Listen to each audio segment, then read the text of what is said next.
বাংলাদেশের রাষ্ট্রের সর্বোচ্চ সাংবিধানিক পদ রাষ্ট্রপতি। অথচ স্বাধীনতার ৫৫ বছরের ইতিহাসে খুব কম রাষ্ট্রপতি স্বাভাবিকভাবে দায়িত্ব শেষ করে বিদায় নিতে পেরেছেন। কেউ নিহত হয়েছেন, কেউ অভ্যুত্থানে ক্ষমতা হারিয়েছেন, কেউ পদত্যাগ করেছেন, আবার কেউ রাজনৈতিক পালাবদলের মধ্যেই বিদায় নিয়েছেন।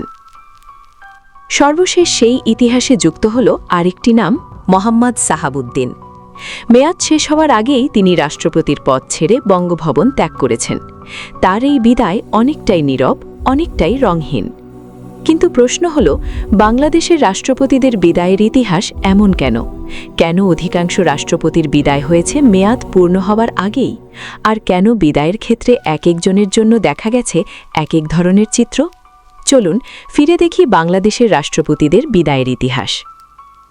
স্বাধীনতার পর থেকে বাংলাদেশে মোহাম্মদ সাহাবউদ্দিন সহ মোট ১৭ জন রাষ্ট্রপতি দায়িত্ব পালন করেছেন, কিন্তু তাদের মধ্যে খুব কম জনই পূর্ণ মেয়াদ শেষ করে স্বাভাবিকভাবে বিদায় নিতে পেরেছেন।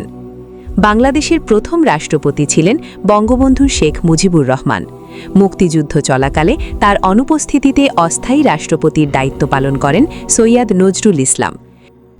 স্বাধীনতার পর বঙ্গবন্ধু রাষ্ট্রপতির দায়িত্ব নিলেও ১৯৭২ সালে সংসদীয় শাসন ব্যবস্থা চালু করে প্রধানমন্ত্রীর দায়িত্ব গ্রহণ করেন। এরপর রাষ্ট্রপতি হন বিচারপতি আবু সাইদ চৌধুরী। ১৯৭৫ সালে রাষ্ট্রপতি শাসন ব্যবস্থা পুনর্বহাল হলে বঙ্গবন্ধু আবার রাষ্ট্রপতির দায়িত্ব নেন, কিন্তু একই বছরের ১৫ই আগস্ট সপরিবারে হত্যাকাণ্ডের শিকার হন তিনি। রাষ্ট্রপতি হিসেবে দায়িত্ব পালনরত অবস্থায় নিহত হওয়া বাংলাদেশের প্রথম রাষ্ট্রপ্রধান ছিলেন বঙ্গবন্ধু। এরপর রাষ্ট্রপতি হন খন্দকার মোশতাক আহমেদ। তবে রাজনৈতিক অস্থিরতা, কু ও পাল্টা কুয়ের মধ্যে মাত্র ৩ মাসের মাথায় তাকে ক্ষমতা ছাড়তে হয়। পরে রাষ্ট্রপতির দায়িত্ব নেন প্রধান বিচারপতি আবু সাদাত মুহাম্মদ সায়েম। ১৯৭৭ সালে রাষ্ট্রপতি হন জিয়াউর রহমান। ১৯৭৮ সালের নির্বাচনে তিনি জনগণের ভোটে নির্বাচিত রাষ্ট্রপতি হন, কিন্তু ১৯৮১ সালের ৩০ মে চট্টগ্রাম সার্কিট হাউসে বিদ্রোহী সেনা সদস্যদের হাতে নিহত হন তিনি। দায়িত্ব পালনরত অবস্থায় নিহত দ্বিতীয় রাষ্ট্রপতি ছিলেন জিয়াউর রহমান। পরবর্তীতে বিচারপতি আব্দুস সাত্তার রাষ্ট্রপতি হলেও ১৯৮২ সালে সেনাপ্রধান এইচ.এম. এরশাদের অভ্যুত্থানে ক্ষমতা হারান।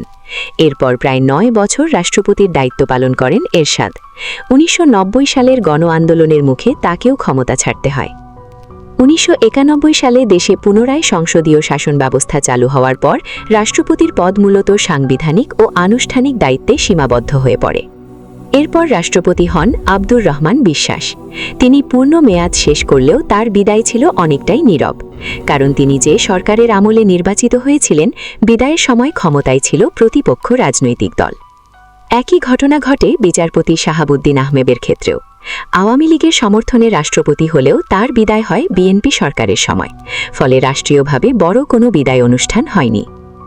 ২০০১ সালে রাষ্ট্রপতি হন একিউএম বদরুজ্জ চৌধুরী, কিন্তু মাত্র ৭ মাস ৭ দিন পর দলীয় মতবিরোধের জেরে তাকে পদত্যাগ করতে হয়। পরে অস্থায়ী রাষ্ট্রপতির দায়িত্ব পালন করেন তৎকালীন স্পিকার জমির উদ্দিন সরকার। পরবর্তীতে রাষ্ট্রপতি হন অধ্যাপক ইয়াজউদ্দিন আহমেদ। ২০০৬ সালে তত্ত্বাবধায়ক সরকার নিয়ে রাজনৈতিক সংকটের সময় তিনি নিজেই প্রধান উপদেষ্টার দায়িত্ব গ্রহণ করেন। পরে ১-১১ রাজনৈতিক পরিবর্তনের মধ্যেও রাষ্ট্রপতি হিসেবে দায়িত্ব পালন করেন। ২০০৯ সালে রাষ্ট্রপতি হন জিল্লুর রহমান। দায়িত্ব পালনরত অবস্থায় ২০১৩ সালে তার মৃত্যু হলে ভারপ্রাপ্ত রাষ্ট্রপতির দায়িত্ব নেন তৎকালীন স্পিকার মোহাম্মদ আব্দুল হামিদ। এরপর টানা ২ মেয়াদ রাষ্ট্রপতির দায়িত্ব পালন করেন আব্দুল হামিদ।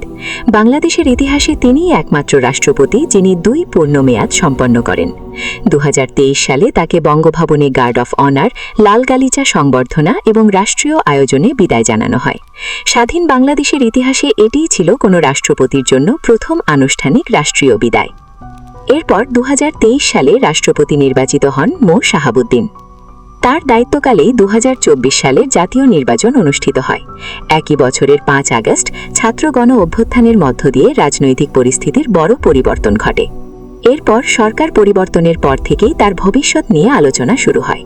অবশেষে মেয়াদ পূর্ণ হওয়ার আগেই তিনি রাষ্ট্রপতির পদ ছেড়ে বঙ্গভবন ত্যাগ করেন। বাংলাদেশের রাষ্ট্রপতিদের ইতিহাসে দেখা যায়, এই পদটি সংবিধানে রাষ্ট্রের সর্বোচ্চ পদ হলেও রাজনৈতিক বাস্তবতা বারবার বদলে দিয়েছে রাষ্ট্রপতিদের ভাগ্য। হত্যাকাণ্ড, সামরিক অভ্যুত্থান, রাজনৈতিক পালাবদল কিংবা দলীয় সিদ্ধান্ত, বিভিন্ন কারণে অধিকাংশ রাষ্ট্রপতির বিদায় হয়েছে নির্ধারিত সময়ের আগে। সর্বশেষ শাহাবুদ্দিনের বিদায় সেই দীর্ঘ ইতিহাসে আরেকটি নতুন অধ্যায় যোগ করল।